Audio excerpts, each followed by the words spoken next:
Detective Olivia Reyes parked her sedan outside the cordoned-off suburban home in Lakewood, Colorado, squinting against the harsh October sunlight. The neighborhood was picture-perfect. Manicured lawns, pumpkin decorations signaling the approaching Halloween, children's bicycles abandoned on driveways. Nothing here suggested the horror waiting inside the colonial-style house at the end of the cul-de-sac.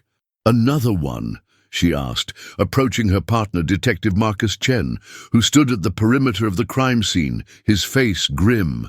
His normally immaculate appearance was disheveled. They'd been chasing this case for 3 weeks now. "Identical M.O., Marcus confirmed, handing her a pair of latex gloves. "Family of 4. Parents in the master bedroom, kids in their rooms. Scene's been staged, just like the others." Olivia took a deep breath before ducking under the yellow tape. At 34, she'd been with the Violent Crimes Unit for 6 years and thought she'd seen everything. But this case, this killer, was different. The press had already dubbed him the Director for his meticulous staging of crime scenes to resemble famous horror movie moments. The house was silent as they entered, the kind of oppressive quiet that comes after chaos. Forensic technicians moved carefully through the space, documenting every detail.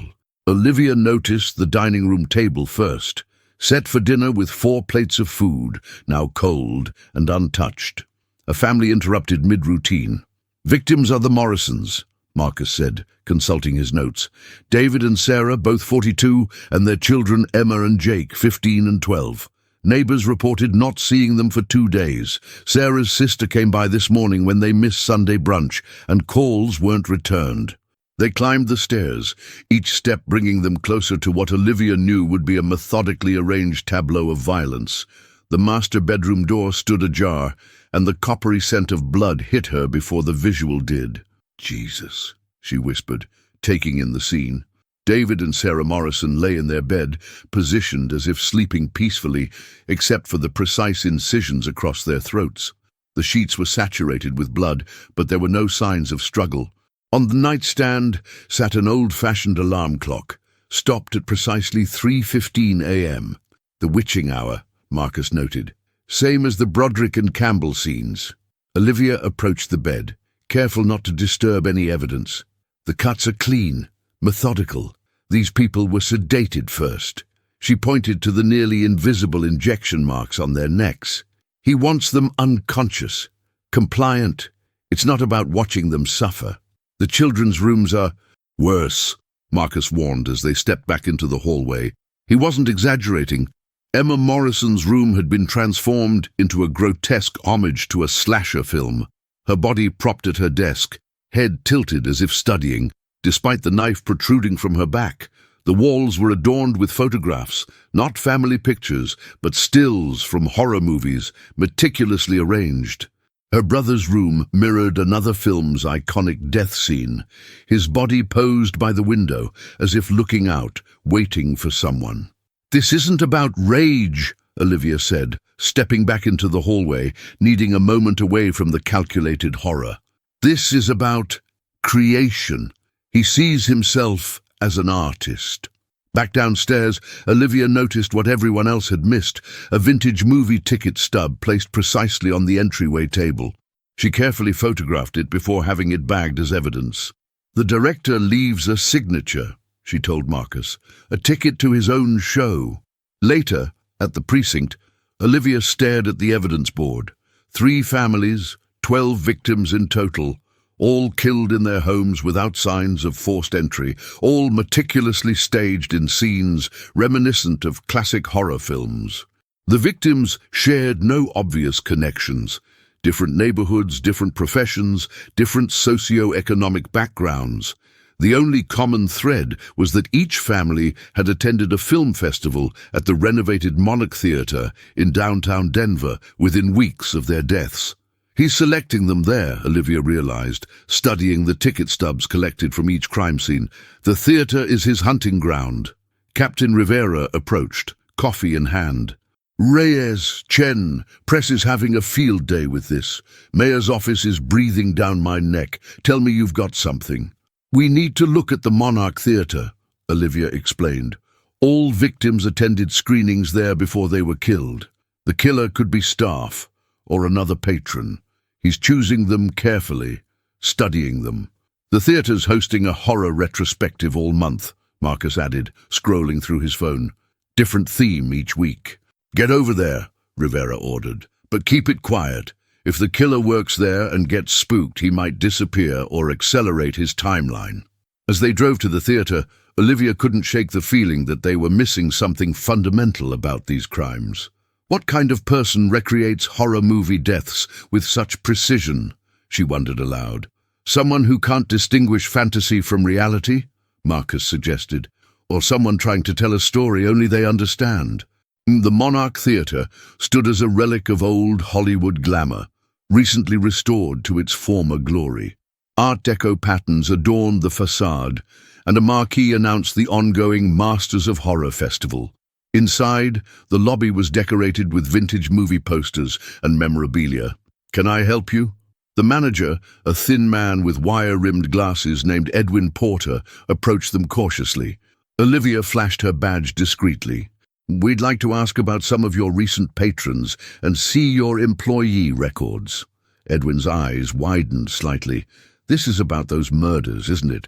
The ones in the papers? We're exploring all possibilities, Marcus replied smoothly, including whether the killer might be selecting victims from your audiences. Edwin led them to his office, a cramped space lined with film canisters and movie memorabilia. We've had record attendance this month. The horror retrospective always draws crowds. As Edwin pulled up employee records, Olivia noticed a collection of photographs on his wall, staff pictures from various events.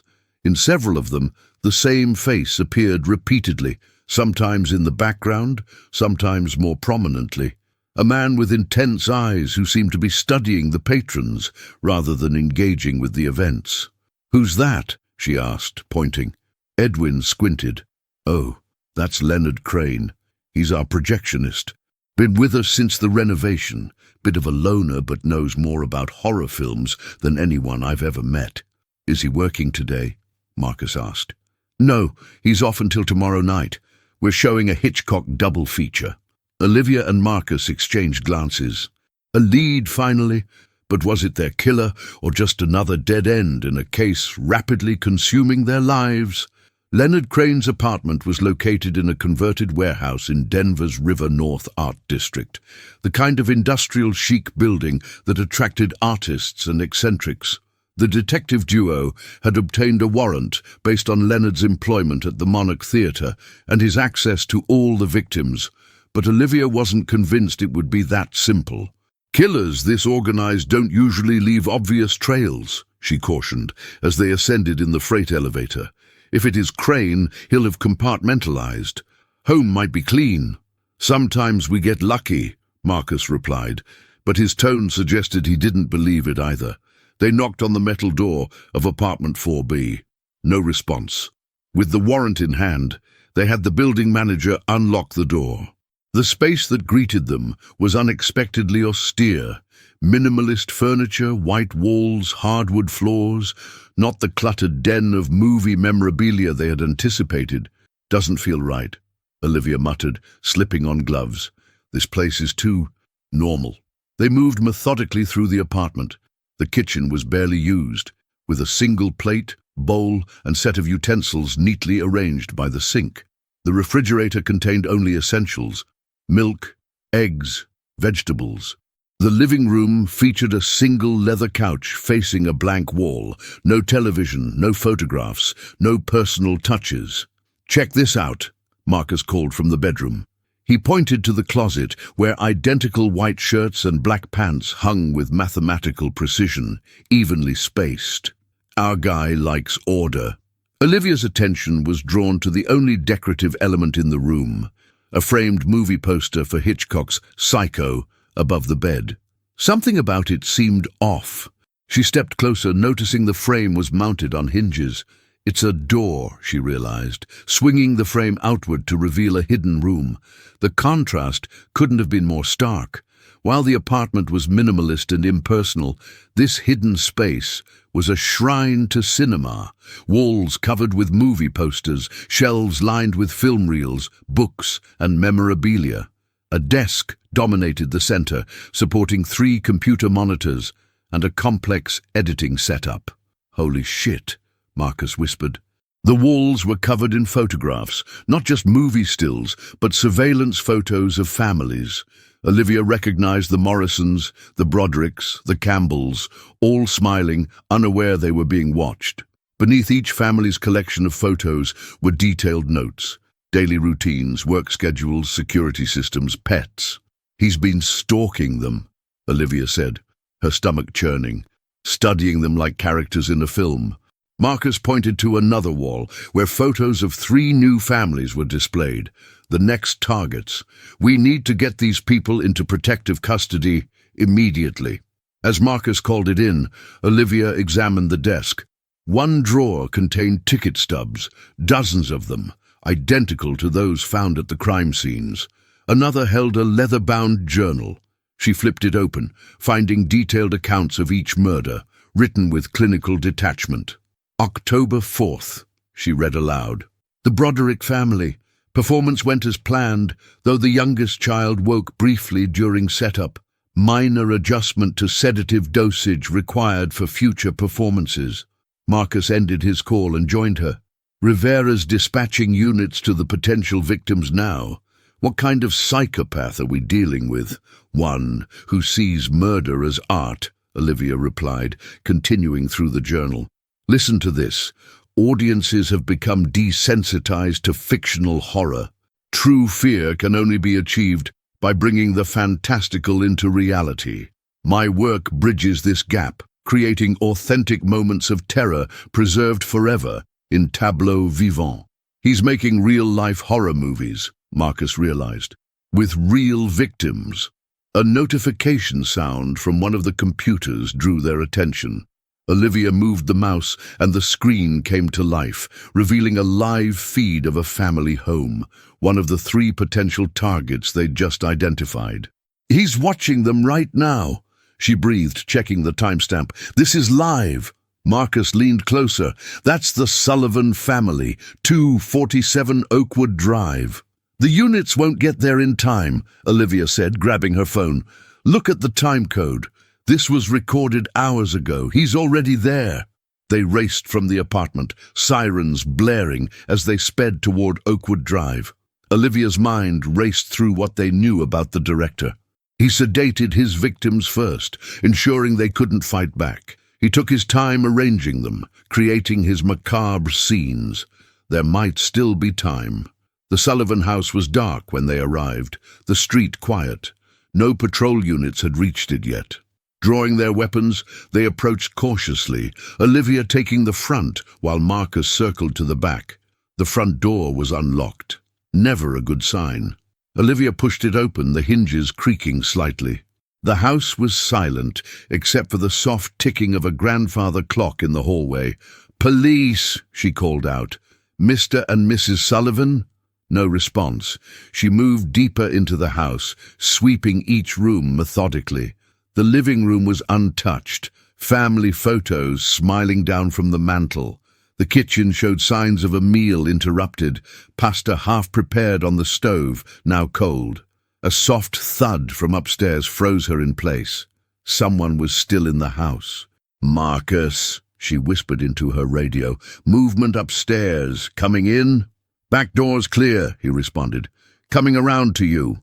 They ascended the stairs together, weapons drawn. A floorboard creaked beneath Marcus's foot, and the movement upstairs ceased abruptly. "Denver police," Olivia called out. "Show yourself." The master bedroom door stood slightly ajar, a sliver of light visible through the gap. Positioning themselves on either side, they prepared to enter. Olivia counted down silently, 3, 2, 1, and they burst through. The scene inside was precisely what they'd feared. Mr. and Mrs. Sullivan lay in bed, already positioned, but still alive, their eyes wide with terror above the duct tape covering their mouths. Standing over them, syringe in hand, was a slender man in surgical gloves and a plastic face shield. Leonard Crane, caught in the act. For a moment, nobody moved. Then Leonard smiled, a serene expression that chilled Olivia to the bone. "You're early," he said calmly. "The third act hasn't even begun." The interrogation room at Denver Police Headquarters was deliberately austere. Blank walls, metal table bolted to the floor, uncomfortable chairs. Leonard Crane sat perfectly still, hands folded neatly on the table, expression placid. He hadn't asked for a lawyer, hadn't shown any concern about his arrest. If anything, he seemed fascinated by the process. Through the one-way glass, Olivia watched him with growing unease. "He's enjoying this," she told Marcus. "Being caught is just another scene in his production." Captain Rivera joined them, coffee cup in hand. "Sullivan family's at the hospital. They'll be fine. Sedatives were just starting to take effect when you arrived. Physically, at least. Mentally," he shrugged.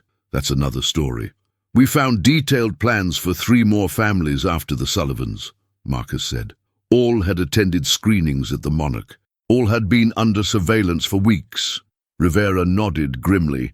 "DA's building the case now. With the evidence from his apartment and catching him in the act, we've got him dead to rights. 12 counts of first-degree murder, plus 4 attempted. He'll never see daylight again." "That's not enough," Olivia said, eyes still fixed on Crane.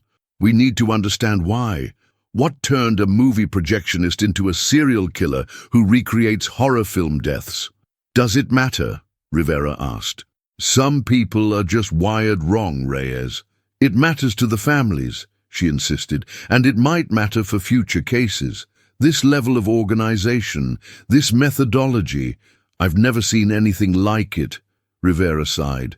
"Fine, you've got 1 hour with him. See what you can get." Inside the interrogation room, the air felt somehow thicker, as if Leonard's presence altered the atmosphere itself.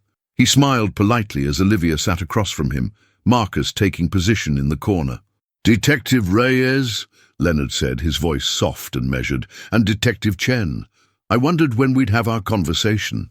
"You know our names," Olivia noted, keeping her tone neutral. "Of course.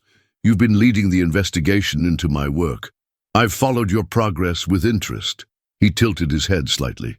"You've been very thorough." "Your work," Olivia repeated. "Is that what you call murdering entire families? Arranging them like dolls?"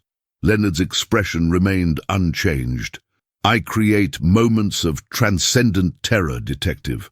Moments that cinema can only imitate but never truly capture. Real fear, real death. That's the ultimate art form." 12 people are dead because of your art," Marcus interjected sharply. 12 performances, Leonard corrected. 12 scenes that will live forever in the minds of those who discovered them. The sister who found the Morrisons, don't you think she experienced something profound? Something beyond ordinary human experience? Olivia fought to maintain her composure. "Let's talk about how you selected your victims." "My performers," Leonard corrected again, his tone gentle but insistent. "I observed them at the Monarch. The way they watched the films told me everything. Which moments made them flinch, which scenes they couldn't bear to watch, which deaths resonated with their personal fears. So you studied their reactions to horror films, then recreated those scenes with them as unwilling participants," Olivia summarized. Leonard smiled as if pleased with her understanding. "The Brodricks, for instance. Mrs. Broderick covered her eyes during the shower scene in Psycho. There's such a visceral reaction, even to a film made decades ago. I knew then that she would be perfect for my recreation of Hitchcock's masterpiece." Olivia pushed a photograph across the table. The Broderick parents, positioned in their bathroom, slumped against the shower wall. "This isn't art, Leonard. This is murder. The line between art and atrocity has always been blurry, Detective. The Romans considered gladiatorial combat high entertainment. Public executions were once social events. I simply bring death back into the realm of aesthetic experience." "When did it start?" Marcus asked. "What was your first performance?" Leonard's eyes lit up at the question. "You haven't found them yet, have you? My earlier works were less refined. I was still developing my technique." Olivia and Marcus exchanged glances. The implication was clear. There were more victims, predating the three families they knew about. "Tell us about them," Olivia prompted. "Art is about evolution," Leonard replied. "My early pieces were solo performances, individual subjects in isolated settings, effective but lacking the emotional complexity of family dynamics. The terror of a parent watching their child die, knowing they're next. That's a quality of fear no single subject can provide." Olivia felt sick, but pressed on. "Where did you stage these early performances?" Leonard smiled enigmatically. "Finding them could be your magnum opus, Detective Reyes. Your own artistic journey." Marcus leaned forward. "We'll find them with or without your help. Cooperation might mean the difference between life in prison and the death penalty." "The death penalty?" Leonard actually laughed. "You think I fear death, Detective Chen? Death is my medium, my clay. I've faced it more intimately than most ever will." Olivia changed tactics. "The hidden room in your apartment. When did that obsession begin? Was there a trigger?" For the first time, something shifted in Leonard's expression, a momentary crack in his composure. Trigger is such a simplistic concept, as if complex human behavior can be reduced to a single catalyzing event. "But there was one," Olivia pressed, sensing vulnerability. "Something happened that changed you." Leonard's eyes narrowed slightly. "I was 19 when I understood my purpose. Working as an usher at a small theater in Chicago, a man had a heart attack during a screening of The Exorcist, died right there in his seat. The audience thought it was a publicity stunt at first. When they realized it was real death, not fiction, his eyes took on a distant quality. The fear in that room was palpable, electric, more powerful than anything on the screen. That's when I knew that real death, properly staged, was the purest art form." "So you started killing to recreate that feeling," Marcus said flatly. "I started creating moments of authentic terror," Leonard corrected. "Cinema is just shadows on a wall, Detective. I bring the shadows to life." Olivia studied him carefully. "Your journal mentioned bringing the fantastical into reality. Is that what this is about? Blurring the line between fiction and reality?" Leonard's smile returned. "Now you're beginning to understand. The modern world has sanitized death, hidden it away in hospitals and funeral homes. We consume fictional violence voraciously while remaining detached from real mortality. My work bridges that gap. By murdering innocent people," Marcus stated. "There are no innocent audiences, Detective Chen. Everyone who watches horror films is complicit in the commodification of fear and death. I simply remove the safety barrier between viewer and experience." Olivia gathered her notes, sensing they'd gotten as much as they would for now. "One last question, Leonard. The Sullivans. What scene were you recreating with them?" Leonard's eyes glinted. "My own original composition. After mastering the classics, I was ready to create something new. You interrupted my masterpiece." As they stood to leave, Leonard called after them. "Detective Reyes, you should know. There's a beauty in what I do. One day you might see it." Outside the interrogation room, Olivia leaned against the wall, suddenly exhausted. He's completely detached from reality, but there's a twisted logic to his thinking. The scary part is how articulate he is about it. Marcus agreed. Like he's been rehearsing this explanation his entire life. Captain Rivera approached, expression grim. "We just got a call from Chicago PD. They've been looking into Leonard Crane's background based on our arrest. Turns out he worked at 3 different theaters across the Midwest between 2015 and 2019. Each city had unsolved murders during his employment. Single victims, all found staged in poses reminiscent of horror film deaths." "His early works," Olivia said quietly. "How many?" Marcus asked. 7 confirmed so far," Rivera replied, "all with the same M.O. Sedated, posed, ticket stubs at the scene." Olivia thought about the families saved by their intervention, the Sullivans, and the other 2 families on Leonard's list. It was a victory, but a hollow one. 19 lives lost to a man who saw murder as art. "We need to search every city he's ever lived in," she said. "There could be more victims we don't know about yet." As they walked away, Olivia couldn't shake Leonard's parting words. She'd stared into the abyss of his mind, and something about his absolute conviction lingered with her. Not because there was truth in his twisted philosophy, but because it revealed how thin the veneer of civilization truly was, how someone could walk among ordinary people while harboring such monstrous ideas. The director was caught, but his productions would haunt everyone involved for years to come. 6 months after Leonard Crane's arrest, Olivia stood in the evidence storage room, surrounded by boxes labeled Crane and tagged with various case numbers. The investigation had expanded far beyond their initial 3 families, uncovering a trail of meticulously staged murders across 5 states spanning nearly a decade. "Final count is 26, Marcus said, entering with 2 cups of coffee. He handed one to Olivia. "Chicago just confirmed the Jane Doe from 2014 matches Crane's MO first known victim." Olivia accepted the coffee gratefully. "Any word on the trial date?" "Prosecution's pushing for September. They're trying to consolidate all the cases across jurisdictions. DA says it could be the trial of the decade. More attention. Exactly what he wants," Olivia murmured, sifting through photographs from the Morrison crime scene. 6 months later, the images still disturbed her, not just for their grotesque composition, but because she understood the aesthetic intent behind them now. Understanding made it worse somehow. Marcus leaned against the evidence table. "You still coming to the department psych evaluation review this afternoon?" Olivia nodded.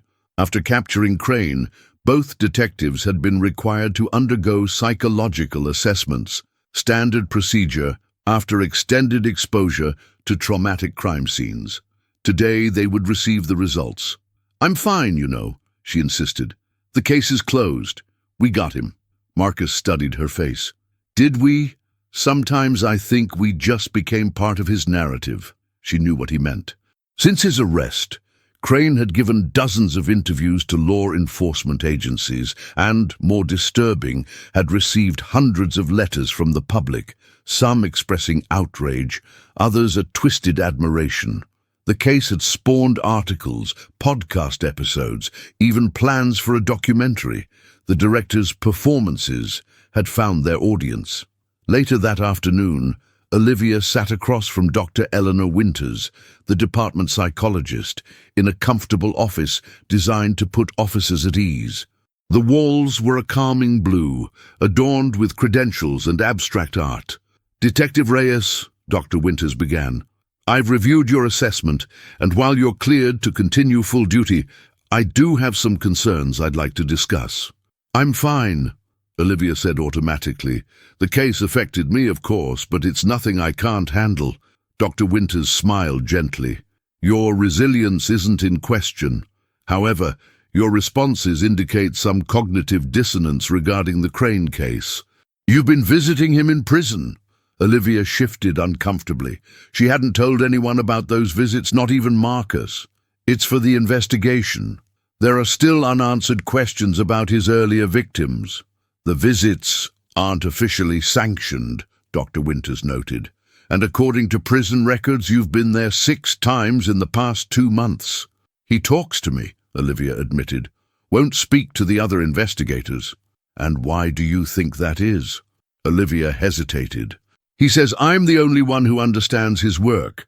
Not that I agree with him," she added quickly, "but I can follow his logic, see the patterns." Dr. Winters made a note. "That's precisely my concern, Detective. Prolonged exposure to someone like Crane can create a form of intellectual seduction. His worldview is internally consistent, even if it's fundamentally warped.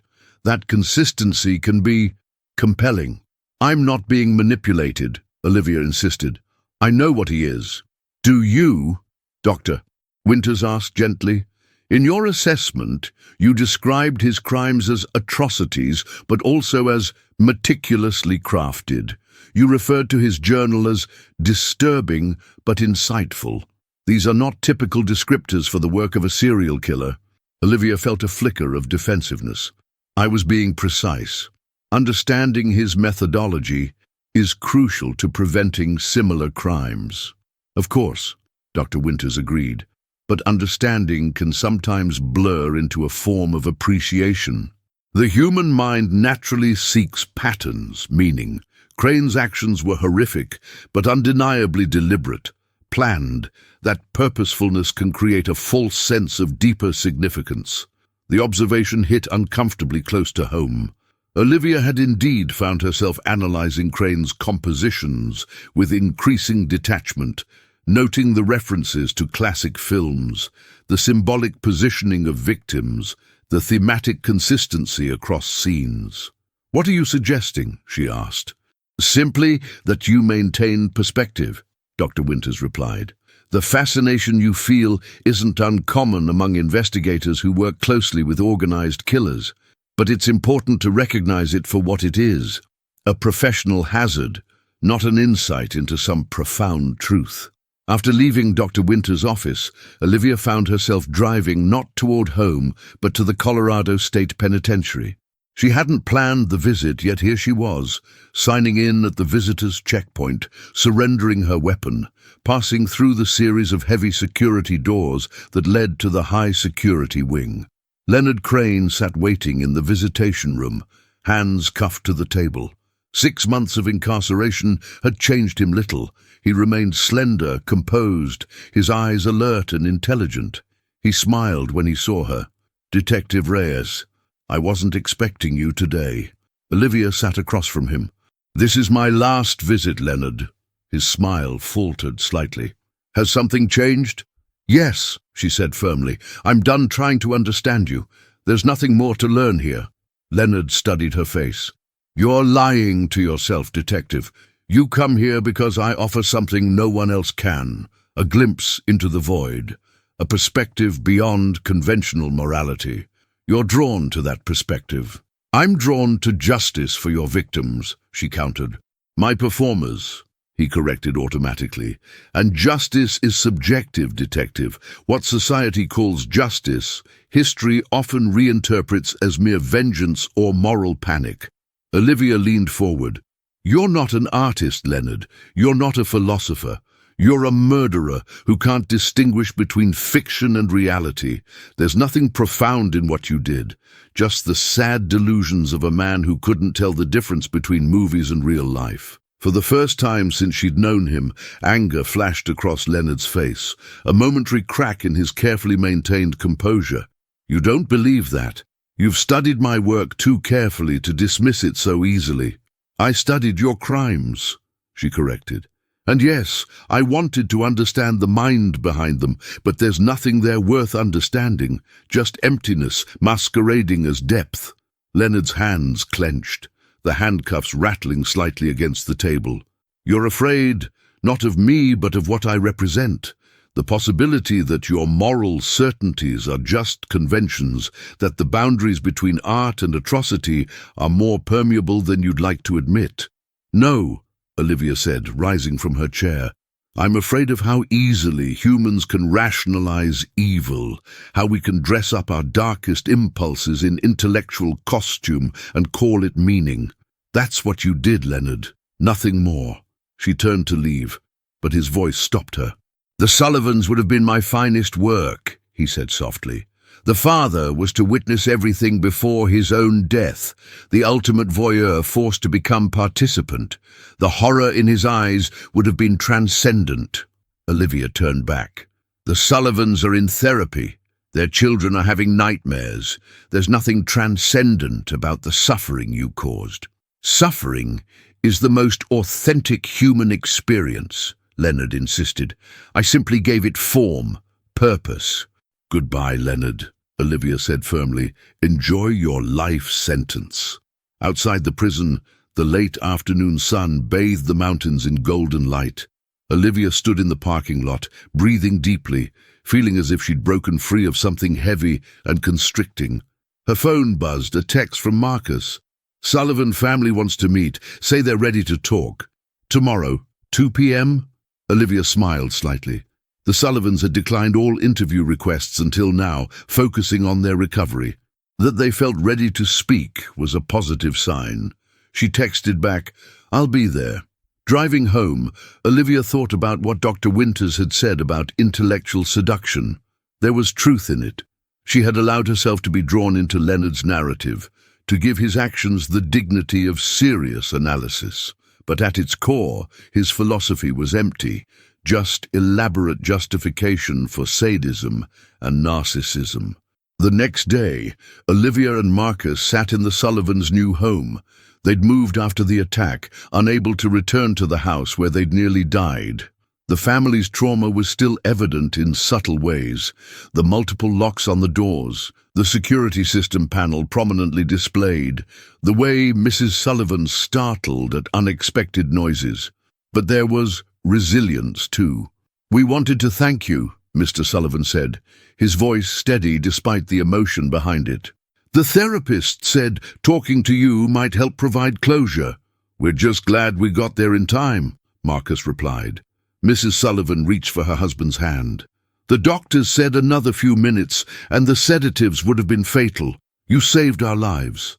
Their teenage daughter, Emily, spoke up from the couch. "I still have nightmares about him. Not what he did. We were already unconscious when you found us, but what he represented. The idea that someone could watch us, select us, plan to kill us, just because we went to see a movie." Olivia nodded. "That's the hardest part to process, the randomness of becoming a target. But it wasn't random to him," Emily said quietly. "That's what scares me. In his mind, we were chosen for a specific purpose. We meant something in his twisted narrative." The insight from the teenager struck Olivia. Emily had articulated precisely what had fascinated her about the case: the tension between the victim's experience of random violence and the killer's perception of meaningful selection. "His narrative doesn't matter," Olivia said firmly. "What matters is yours, how you rebuild, how you move forward." "We're trying," Mr. Sullivan said. "Some days are harder than others. But we're alive. We're together. And eventually, this will be a chapter in our story, not the whole book." And after leaving the Sullivans, Olivia and Marcus sat in their car, neither immediately starting the engine. The encounter had affected them both. "They're going to be okay," Marcus said finally. "Not the same, but okay." Olivia nodded. "That's the difference between real life and Leonard's movies. In real horror, people survive, adapt, heal. It's not about the perfect crystallized moment of terror. It's about what comes after." "Oh, speaking of what comes after," Marcus said, "Rivera mentioned the FBI's Behavioral Analysis Unit wants us to consult on cases with similar signature aspects. Apparently, our experience with Crane makes us experts." Olivia considered this. 6 months ago, the prospect would have troubled her, remaining connected to the director's legacy. Now, it felt like an opportunity to use what they'd learned for something positive. "I'd like that," she said. "Using his methodology to stop others like him, there's a certain justice in that." As they drove back to the precinct, Olivia thought about the boxes of evidence in storage, the case files, the photographs, all the documentation of Leonard Crane's performances. In time, they would be archived, studied by criminologists and law enforcement, perhaps even featured in textbooks on serial killers.